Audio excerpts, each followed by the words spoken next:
Ever since graduating from theater school in 1994, Nicolaj Kopernikus has become a prominent figure on stage, film, and television. He made his big breakthrough in the 1997 feature film Let's Get Lost and is also known for his portrayal as an alcoholic in the drama film The Bench alongside Jesper Christensen. Now, Nicolaj gained worldwide recognition for his role as the killer in the BAFTA and International Emmy-nominated TV series The Killing, which had great success around the world and spawned an American remake. Now, Nicolaj has recently taken a seat behind the camera and directed various TV series and is currently working on numerous TV and film projects. Now, following the success of his Oscar shortlisted film, The Stenophone, well-renowned Danish actor is back with From Above, which he has written, directed, and also stars in. Once again, he teams up with the multiple Academy Award-winning production company M&M Productions. So, ladies and gentlemen, let's welcome writer, director, actor Nicolaj Kopernikus and his Oscar-qualifying short film, From Above, to the show. Welcome, Nicolaj. Well, thank you. Thank you so much. Well, you're very welcome. Well, I have to say right off, I absolutely fell in love with your film. Where did you get the idea for this story? And for the audience, what is it about? Well, first of all, thank you for telling me that you love the story. I'm happy about that. Well, I got the idea and got inspired by a man who was standing in front of our local supermarket. And this guy was sort of like this homeless guy. And one day I was thinking how often I'm not looking at things in the right perspective. Sometimes you have to look at things from above. So so then I started figuring out what about him? Maybe he got a family. Maybe he has some kids, and what is his story, his fate? And then I started out writing this story about a man reaching out for his family and a member of his family after a divorce. Okay. And this is what I want to look at in this film, because there are so many elements about this film that just makes this story go, or actually come full circle. I mean, in the beginning of the film, when your character, Morten, and his daughter were creating art with their clothes, the wife comes in and the look on her face tells me that she's not happy. And I was kind of wondering, and like you did as you saw the homeless man standing outside the store, I too was looking at this film and this story from above. And I thought, well, maybe he wasn't giving her the attention she desired. Instead, maybe he loved making art more. So why did she come into that scene not exactly happy like Morten and his daughter were? Oh, I like the question, and I'm really happy that you are asking me this question, because it's when you do the short movies, there is a certain amount of time to tell things, and for me, it was very important that Morten was without a lot of words, and I had to show in a very simple way that he is maybe a little mental unstable. He is like, I mean, he started out taking all their clothes out of the closets and built a tiger on the floor with the daughter, and that is a very special thing for a father to do. And I think that it's also very annoying to live together with him in a way. So I think the way that the wife is looking at him is like, oh, he's doing it again. He's doing something crazy again. And the important thing about this artist element was for me that I wanted to find out a very significant way to reach out to the daughter after 8 years when he is homeless. And that's why he's doing this big piece of art doing out of plastic. And the thing about that was that plastic, we used to look at plastic as garbage. And we sometimes also look at people, homeless people, as garbage in a way, if you understand. But you can actually look at it in another perspective, and then it can become art and an important thing. And that's why it was important for me to like do a very significant thing to reach out for the daughter instead of doing like a more common thing. Well, So it goes back to, okay, you bring up a good point, because as he had made the her portrait out of trash, yeah, even as us as human beings, when we do see someone homeless, we have that element in society of looking at them in that way, not realizing that within them there's a beautiful soul waiting to come out, or there's a beautiful soul beneath all of the dirt and the grime, as you portrayed when Morten was homeless. And yeah. so that plays very well into this story.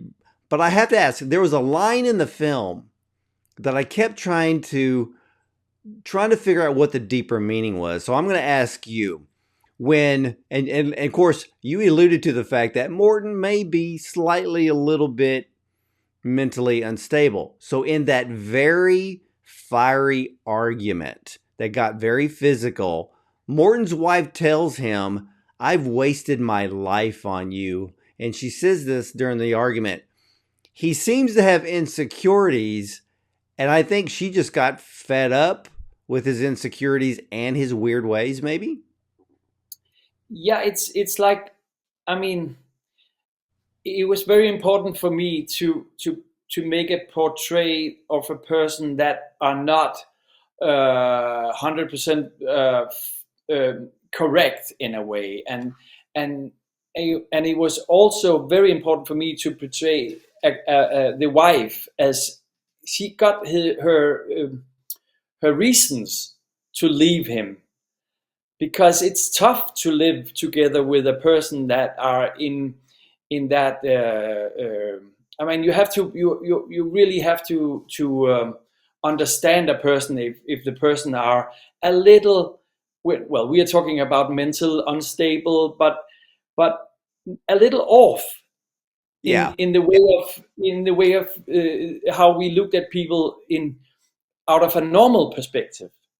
But my idea and my moral, or my what I wanted to tell in that story is that sometimes we have to look at people from a distance. We have to look at things in a bigger perspective, so we can contain people that are a little off. If you understand. Yeah, well, for you, because you wrote this story, you also directed and you acted in it. In the argument scene, as an Yeah, actor, where did you take yourself to bring forth that performance in that scene? I have to be honest. The most important thing in that scene was to secure that the wonderful little girl, in which we are watching the fight from her POV in a way, the daughter, because the daughter is a very important character in the movie, and I had to make sure that she was secure about what we did. But we actually took that scene in. It's almost a one take, because we decided to get like rock and roll on this scene. I told the girl, and I especially told the girl's mother, now we're gonna fight, and we're not gonna hurt each other, but we are gonna make a physical, and we are screaming, and if you can manage to just go with this, what you see, that would be wonderful. And then we were shooting her before we were shooting us. So it is almost a one take that she's looking at this terrible fighting situation, and then it was important for me that it's ugly and it's gross, and it's like how people are fighting sometimes in also inside families around, you know. Well, So I'm impressed and very honorable of you to take into account the little girl who is a wonderful actress in wow, this film, to warn her as well as her mother of the scene coming up.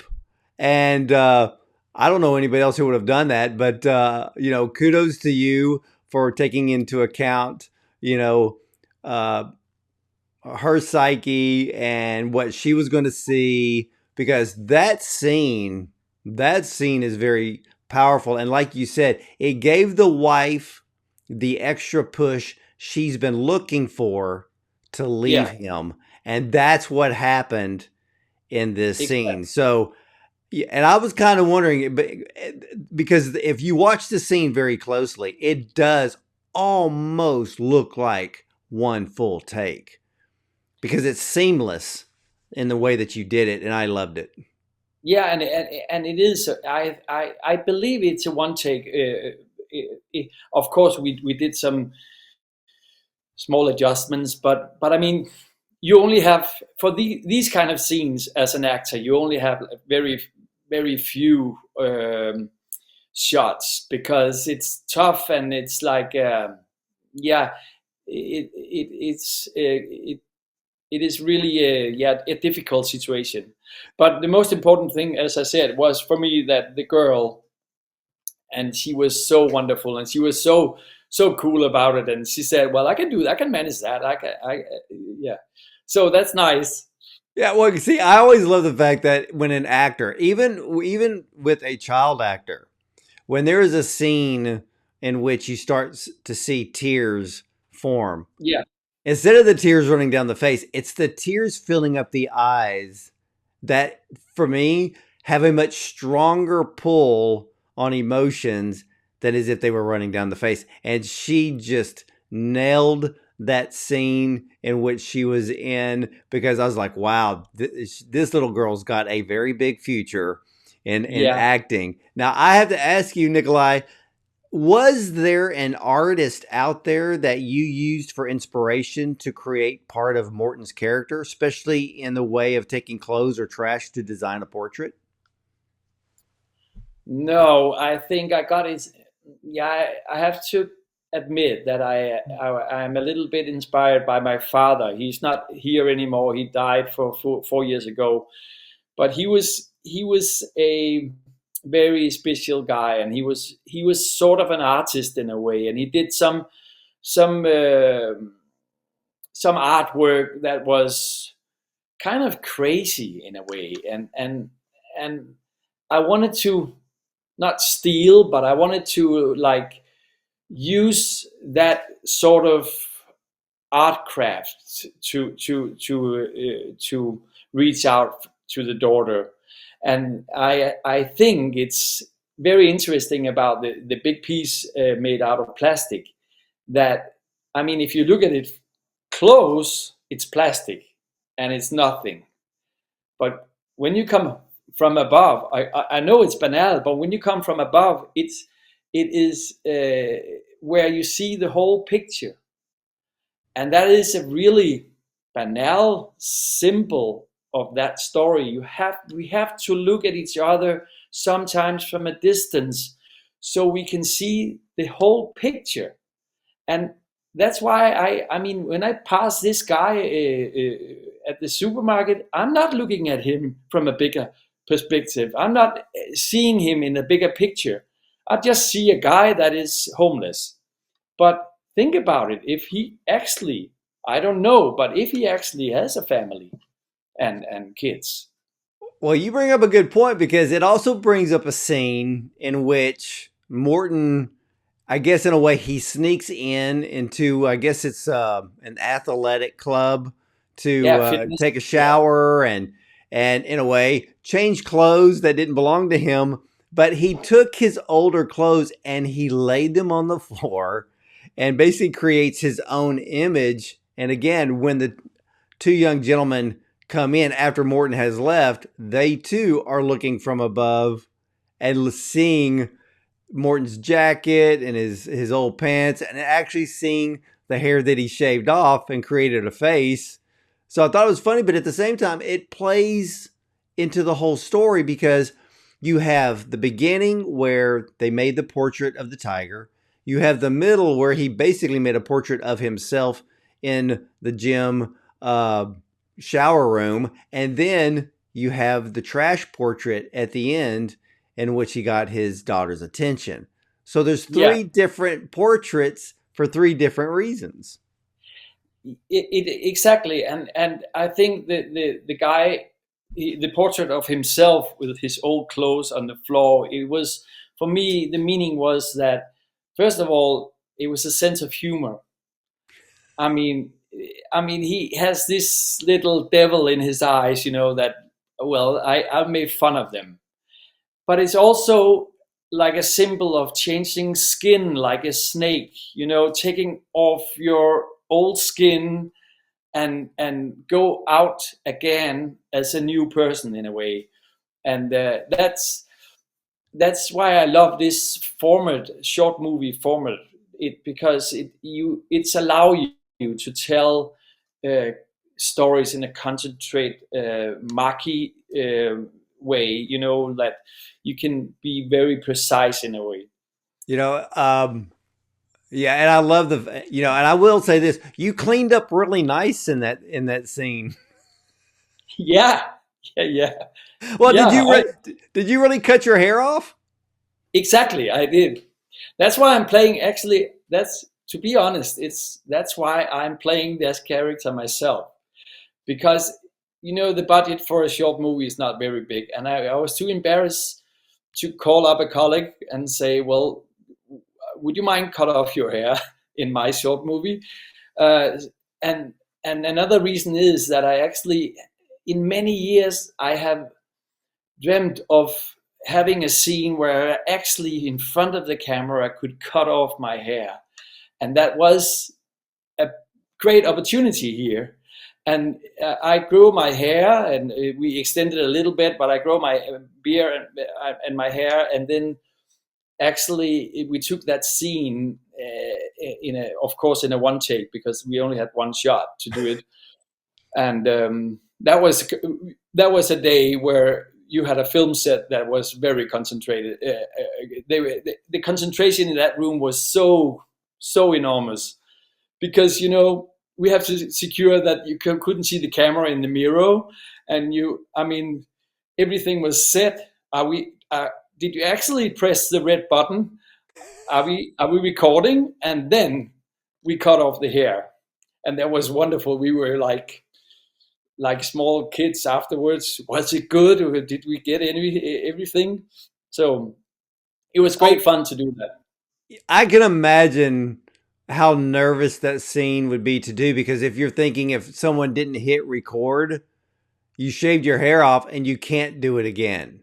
No, So it, yeah, I can understand the some of the stress and tension of doing that scene. And you're right when it comes to mirrors, and I've heard this from other filmmakers. Mirror shots can be very, very tough because you're trying to hide the camera and not get the reflection.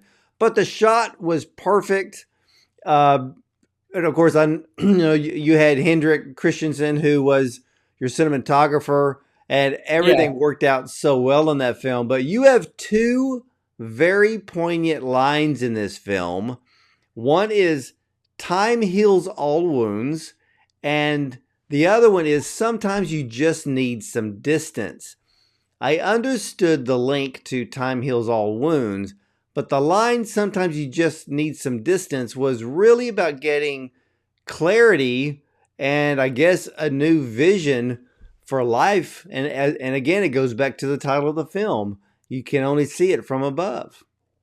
exactly. Exactly. It is. I think more than ever, it's a very important thing to remind us that we have to sometimes. yeah, look at things in a bigger perspective, and sometimes that times can reveal everything. I mean, if you are sad, you have to just wait for a long time, and then you're not so sad anymore. And if you have a big an argument and a fight, sometimes you have to like stay away from each other for a few days or something, and then you have another perspective of things. So that was important for me to like to tell a story about that theme. And the other thing too, when Morton was homeless, he went through a period of time to where he wasn't looking at the bigger picture.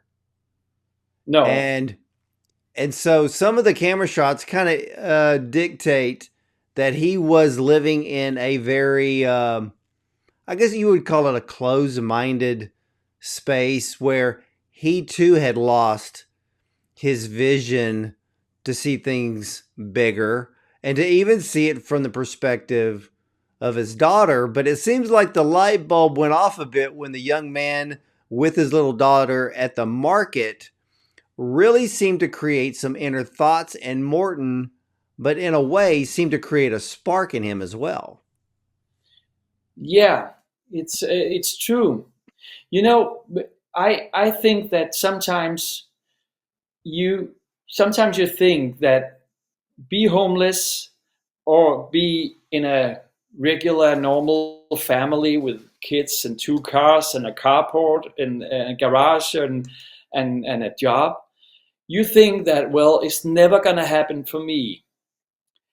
But it's only very few steps, and then you can actually end up being homeless in a way. It's not That's not what the story is about, but it's just to tell you that it's a fundamental thing that if you get divorced or you lose your job, you lose your money, and you lose your friends, and sometimes, and then you feel that it's nice to get a little drink, and then all of a sudden, out of very few steps, you're down in a hole, and you lose your bigger perspective.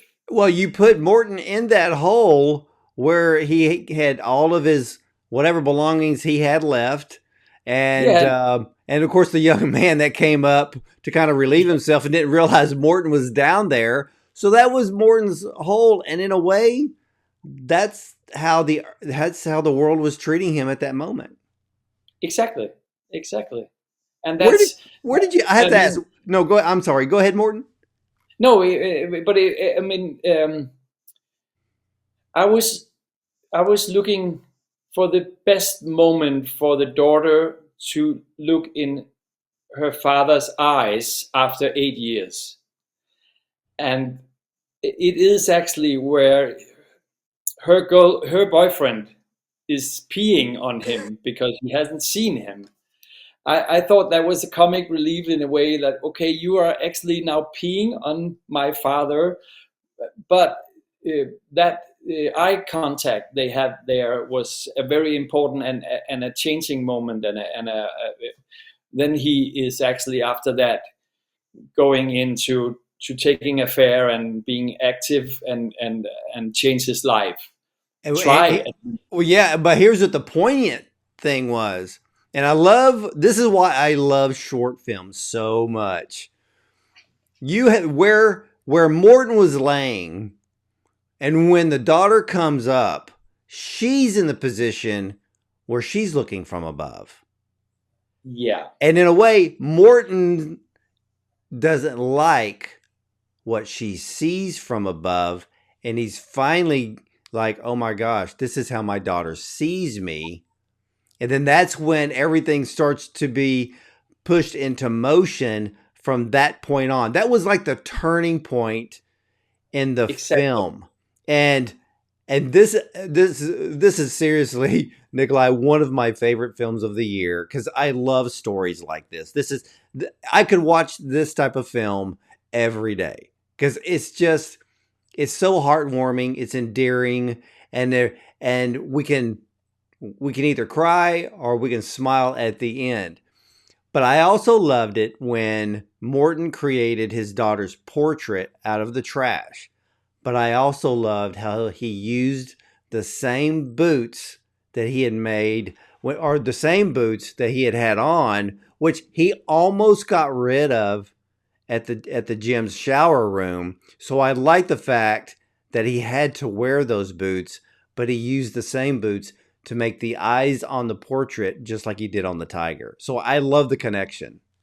Yeah, thank you. It's yeah, and that's of course that was important for me. That is, I mean, shoes. I have a shoes are very important for me, and it's very characteristic for a character which kind of shoes you're wearing. Actually, to be honest, it's the first thing I ask myself when I'm doing a character, play a role as an actor, is what kind of shoes does he has on, had on? Because it's very important. It's a way you are grounded. It's a way you have the connection to the ground. And I thought that it was nice that he couldn't actually fit this very polite, very nice black shoes, but he has to wear his old boots. That was and of course the connection with the boots in the eyes on the portrait was important. Well, yeah, because of the fact is the boots forming the eyes of the tiger as well as her portrait. And so the only thing we can do is look from above. So I thought the whole idea of, and it's just this very small, poignant, but important element in this film is that the boots were placed as the eyes, and that's the only thing that we can use to see from above. So I thought, so everything in this film just fit together so beautifully. And this is why I love short films, because there's so many little clues and nuances and things that kind of lead us through the story, but sometimes we don't get to see all of those until we go back and watch the film again. And that's the reason I love the ending of this film, because it was so beautiful, because his daughter knew the moment she saw him on the news that he had loved her the whole time he was away, Yeah, never forgot her. But going from an 8-year-old to a 16-year-old can be a very confusing time if the parents are divorced. But then I had to replay the very, very end of the film a few times because I'm like, wait, did I see that correctly? Am I reading that right? Then I saw the wife.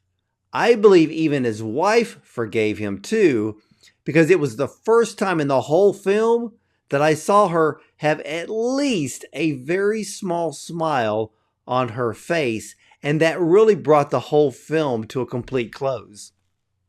I'm just telling you, I'm so happy what you're saying, because we have been working on that ending of that film for a long time, because it's a really sweet spot. If should the wife go out of the car, or should she stay in the car? She is actually driving the daughter up to the father, and if she goes out of the car, should she make a big smile or just a tiny smile? Or how about the music when they're meeting each other, and how about the hug? And it's such a balance. And I'm telling you something, to be honest, I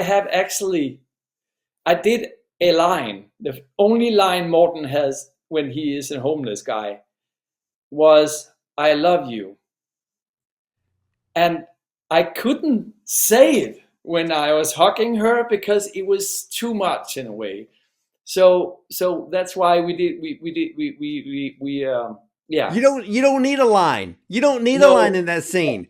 The look on exactly. your face and the look on her face said everything. Because what was amazing just with the hug alone was that they have always loved each other. There Yeah, was no animosity. Sure, would be a disappointment in a child because they don't really understand why their parents get divorced, and some kids kind of blame themselves, and it's never the kid's fault. But that love was always there the whole time. Sure, when the daughter first saw him and she's looking down at him when he's completely dirty from being homeless, it's a shock. The yeah, audience thinks that she's mad, which she may have a little bit of a right to be mad, yeah. but Of course. this it moves along through the film. So as for the ending, it is brilliant on how this film ended, because if the wife would have stayed in the car, then we would have thought as an audience she's still mad after 8 years. But she got out and she walked and it's just this very few steps. But it was that look on her face, and I went, wait a minute. I had to keep replaying it back and and I kept replaying it back to where she was in the car to get out, because I'm like, and then right when it got to that look, I had to pause it so fast because I'm like, oh, she did. She has this very small smile. And it was great that it was small, because to me, it was like she forgave him. Yeah, and she has also been able to see things from above, to like forgive him and see things in a bigger perspective. Of course, they're not going to be together anymore. They're not going to they're not going to live together. But I mean, Oh, time have yeah. changed things, and everything is in another perspective. Oh, absolutely. Now, I have to ask you, because I loved the cinematography of your film. It Yeah. brought the essence of emotion to every scene. And I know that your cinematographer was Henrik Kristensen, who also did your Oscar shortlisted film, Stenophone. What is it about his work that you love so much? Well, we have very good talk. We talk very good. We like, oh, sometimes you understand each other without language, and I think that we have a way of working together where he is understanding me, and I don't have to like explain a lot of things to him. He is understanding me, uh, even if I'm not telling him a lot. And then he's adding things to the story, and he's also uh, coming up with ideas and say we can do it from this angle, or let's try this. And I think when you do stuff like this, it's important that you have a free way of working together, and that's why I think we have a very good working relationship. I can see it on film. And tell me about the music score. Oh yeah, it's the same. It's the same music guy that he is a very very good famous Danish componist. What do you call it? Yeah, done a lot of wonderful pieces and scores and pieces of music, and it's the same with him. He is had such a nice sense of of telling stories through the music, because it's very difficult actually to not adding the wrong ingredients, so it's getting in a wrong direction. It has to be a little off. The music is actually a little off, and it's like a little out of not out of tune, but in the same out of tune and as Morten's inner side. You know what I mean? It's the violin is a little ugly in a way. The sound is like it's and that was important for me, that the music was representing the inside of Morten. Yeah, I love that. I love that, Nicolaj, because I love the deep thought that film directors have when it comes to especially a short film, because it's like putting a puzzle together. It's not, you have the story, you have the actors to deliver the story, you have the cinematographer, you have sound mixing, you've got the music score. It could be set design, set pieces that are actually part of telling the story. And in this case, there was clothes, there was trash. Uh, Yeah. and so all of these elements work so well together. So with this film, how long did it take you to actually film it? 4 days. That's, I think that's We average.